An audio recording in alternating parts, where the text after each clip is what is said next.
Iya, pada saat ini memang masih banyak menjadi pertanyaan publik ya untuk kasus pembunuhan Vina dan Eki. Dan pada saat ini juga 7 terpidana kasus pembunuhan Vina dan Eki ini mengajukan PK untuk meminta keadilan. Karena mereka mengatakan bahwa membawa sejumlah barang bukti ya untuk menunjukkan bahwa mereka ini tidak bersalah. Memang ada novum baru yang harus dihadirkan untuk kemudian bisa mengajukan sidang PK ini atau peninjauan kembali. Nah, kita akan berdiskusi bersama dengan kuasa hukum dari 6 terpidana dari kasus pembunuhan Vina. Ada Bang Jutek Bongso sudah bergabung bersama kami. Selamat pagi, Bang Jutek. Ya, Bang Jutek, informasinya memang, dan juga ada Pak Ito Sumardi ya, sudah bergabung bersama kami lewat sambungan Zoom juga. Selamat pagi, Pak Ito. Selamat pagi, Pak Ito. Selamat pagi, Mas Tafa. Selamat pagi, Mbak Sira. Baik, saya ingin ke Bang Jutek dulu. Bang Jutek, informasinya Anda tinggal selangkah lagi untuk mengajukan PK. Kenapa tidak sekalian, Pak, dengan Saka Tatal yang sudah lebih dulu untuk mengajukan PK dan akan segera disidangkan PK-nya? Baik, Mas Alfat, kami betul sedang mempersiapkan novum ya PK dan juga memori PK.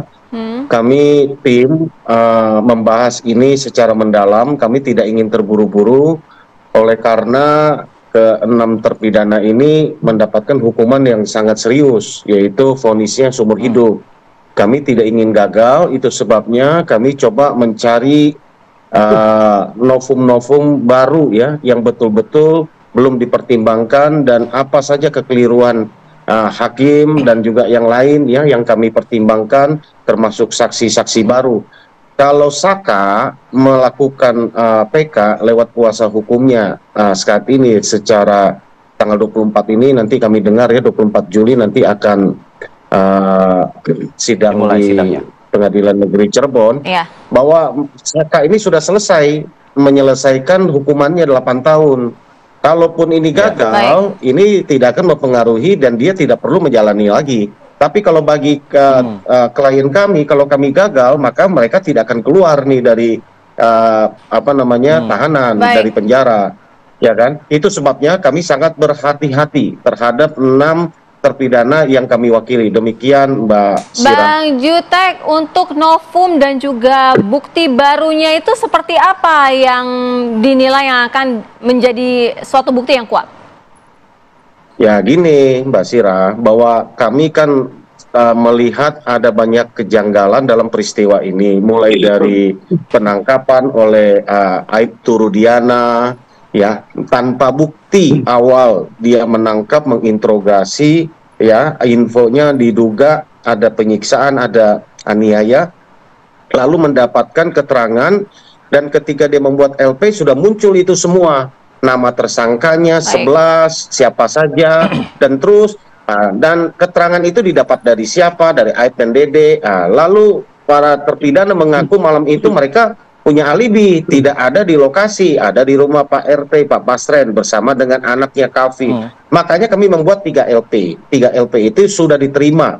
Ya, kami berterima kasih sekali lagi kepada Kapolri, kepada Pak Kabar Reskrim yang sudah menerima ketiga laporan kami, terutama laporan terhadap Rudiana. Ya, ini sangat penting. Ya, tadinya kami menghargai apa yang sudah dilakukan oleh Mabes Polri dalam hal ini, karena dengan menerima LP kami tentu akan diproses dan kita uji keterangan, kejanggalan ataupun apapun yang kami dapatkan supaya kita uji. Mudah-mudahan dengan pintu masuk ini Mabes Polri dapat membuat terang peristiwa ini, gitu Mbak Sira. Baik, saya ingin ke Pak Ito. Kalau begitu Pak Ito, Anda kan sebagai mantan Kabar Reskrim juga, jika memang kemudian kalau kita melihat dari kasus ini, kuasa hukum dari 6 terpidana ini melaporkan Ibtu Rudiana yang pada saat itu melakukan penyidikan, padahal kemudian bukan ranahnya begitu. Nah, dengan diterimanya laporan terhadap Ibtu Rudiana ini menggambarkan apa, Pak? Apakah memang menggambarkan memang ada kesalahan prosedur pada saat itu sehingga ini akan kemudian berpengaruh terhadap nanti di sidang PK, atau bagaimana Anda melihatnya? Ya, baik. Saya lihat dari 2 aspek ya. Yang pertama adalah untuk pengajuan PK itu merupakan hak ya daripada seorang yang telah mendapatkan hukuman ya, satu putusan pengadilan yang telah berkekuatan hukum tetap. Nah sekarang tadi kan disampaikan oleh Bung Jutek bahwa ada dugaan, nah, dia kan baru dugaan ya. Tentunya juga ini akan didalami, akan di follow up atau tindak lanjuti oleh Polda Jabar ya, dengan diawasi oleh Barreskrim. Jadi kalau kita lihat dugaan kan kita sebetulnya nggak tahu apakah itu betul atau tidak.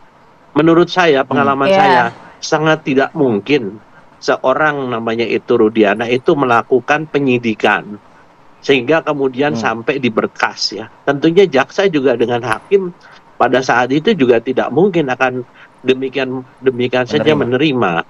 Jadi di sini tentunya Novum yang mengatakan bahwa ada penyidikan yang mungkin proses penyidikan yang salah ini perlu dibuktikan dulu, itu Novum yang bisa dijadikan di PK. Karena kalau itu bisa terbukti bahwa Rudiana itu telah melakukan sesuatu tindakan atau dalam proses penyidikannya tidak sesuai dengan ketentuan, saya kira ya betul itu merupakan Novum yang bisa menggugurkan keputusan pengadilan di tingkat Mahkamah Agung Kasasi. Kemudian yang kedua, ada yang mungkin bagi saya agak ganjil adalah masalah pra-peradilan Peggy yang diterima. Itu kan masalahnya yang pertama adalah ranahnya adalah ranah hukum formal ya, atau dari aspek formal, bukan material. Dan juga saat itu juga kan Peggy mengatakan tidak mengenal, meskipun dalam beberapa saya mempunyai beberapa video mengatakan Peggy mengenal ya. Jadi mungkin novum yang disiapkan oleh penasihat hukumnya daripada ketujuh terpidana ini juga ya mungkin harus menunggu bagaimana hasil daripada penyidikan atau penyelidikan terhadap Ibtu Rudiana dan juga laporan yang lain. Demikian, Mbak. Baik, Pak Ito, ada yang juga disampaikan oleh kuasa hukum dari 6 terpidana ataupun 7 terpidana ini, salah satunya menyatakan bahwa bukti-bukti yang mereka punya saat ini menunjukkan bahwa pada saat penyelidikan ataupun penyelidikan pada saat itu diada-adakan. Salah satunya seperti batu yang ditemukan terhadap terpidana Sudirman itu begitu. Kalau menurut Pak Ito sebenarnya prosedur penyidikan hingga ke tahap penyidikan itu akan seperti apa termasuk dengan barang bukti? Iya, yang pertama tentunya tidak berdasarkan kepada keterangan saksi saja, Mbak. Kan sudah ada daripada yang sangat menguatkan adalah keterangan daripada hasil otopsi ya. Kan otopsi itu kan dalam pasal 184 ayat 1 itu merupakan surat keterangan ahli yang tidak terbantahkan.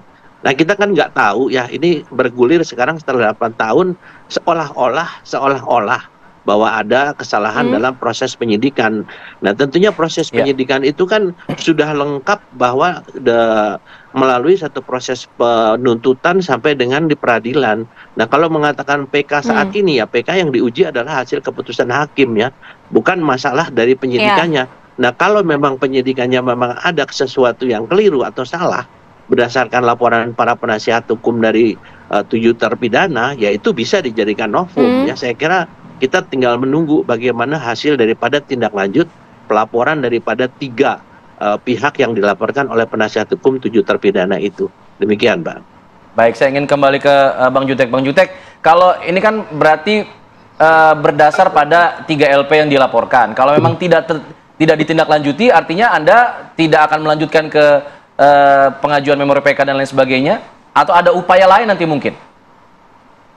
Mas Arfad dan Mbak Sira, itu adalah salah satu bukti ya, salah satu bukti novum yang akan kami hadirkan. Tentu kami memiliki banyak, ya kan? Kami menguji peristiwa itu sesungguhnya yang sering kita dengar, ya apakah peristiwa pembunuhan itu ada apa tidak? Ini aja kita uji karena banyak sekali kejanggalan, ya kan? Yang akan kami hadirkan.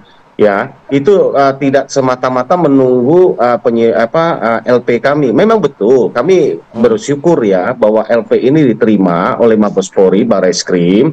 Artinya bahwa muara dari LP ini cuma 2. Dilanjutkan naik ke sidik kalau ditemukan ada pidana, atau di SP3 kalau tidak ada unsur pidana. Kan itu 2. Kan pilih ininya. Tapi apapun pilihan Mabes Polri, saya kira kami penasihat hukum pasti akan diajak untuk gelar bersama. Itulah kesempatan bagi kami untuk menghadirkan bukti-bukti kami berdiskusi dengan para penyidik nanti apakah cukup dan betul peristiwa itu, ya itu kesempatan yang kita harapkan. Dan mudah-mudahan ketika gelar bersama kami sudah mendapatkan panggilan untuk gelar dalam waktu dekat. Ya, mudah-mudahan tim kami sedang mempersiapkan, memperkuat apa yang kami laporkan. Tentu ketika kami melapor ini kami tidak sembarang juga melapor. Ya kan, kami sudah membahasnya secara mendalam seperti yang Pak Ito Sumadi tadi katakan, betul. Tapi apa yang disampaikan Pak Ito, kita akan uji apakah betul, ya kan, seorang Aibtu Rudiana pada saat itu belakangan dia mengaku hanya mengamankan 15 menit, diserahkan di BAP dan di dalam fakta persidangan sekian jam. Dan bukti di dalam yang kami miliki baik lewat foto dan yang lain terjadi rebam, dan pengakuan daripada terpidana ada penyiksaan. Lalu tidak ada saksi bukti awal, apakah boleh? Ini bukan tertangkap tangan loh, kan gitu kan? Berdasarkan keterangan Aibtu Rudiana ini langsung ke TKP, Pak Ito, kan gitu kan? Langsung ke TKP ya, di tempat mereka nongkrong. Lalu mereka ditangkap, diinterogasi, di dugaan tadi ya, dianiaya, disiksa, menurut pengakuan para klien kami. Lalu muncullah 11 nama, dan inilah yang akhirnya terus menjadi janggal. Kalau awal ini salah dan kita melanjutkan dengan ini yang terus sampai kepada pengadilan, walaupun sudah inkrah, ya mari kita uji, ya kan? Kami hargai bahwa ini sudah dikoreksi oleh jaksa lewat P21, sudah diuji 3 kali di pengadilan. Kami hargai dan tentu makanya kami akan tempuh lewat jalur peninjauan kembali karena itu satu-satunya pintu. Satu hal nih, secara logika yang tiap hari saya munculkan ya. Kalau kemarin terjadi timpuk-timpukan batu berserakan, kami hadirkan banyak saksi yang tidak melihat malam itu ada batu berserakan di jalan. Kemudian kalau memang betul, kenapa polisi datang lambat ketika temu mayat? Ketika kecelakaan itu dilaporkan, datangnya cepat di olah TKP. Kemudian kalau betul tim laka itu datang, ya kan, lalu terjadi kecelakaan dan batu berserakan, rasanya nggak mungkin. Kemudian yang terakhir yang saya mau hadirkan ini yang informasi baru ya, bahwa bila mana secara psikologi mereka itu melakukan peristiwa itu, mungkin nggak mereka sesudah melakukan pembunuhan itu nongkrong kembali di tempat yang sama. Itu aja pertanyaan-pertanyaan yang perlu dijawab secara psikologi gitu kan. Pertanyaan-pertanyaan, kejanggalan-kejanggalan yang disampaikan oleh Bang Jutek akan dijawab nanti oleh Pak Ito ya. Tapi usai jeda kita akan kembali mengulasnya untuk Anda. Tetaplah bersama kami di Apa Kabar Indonesia Pagi.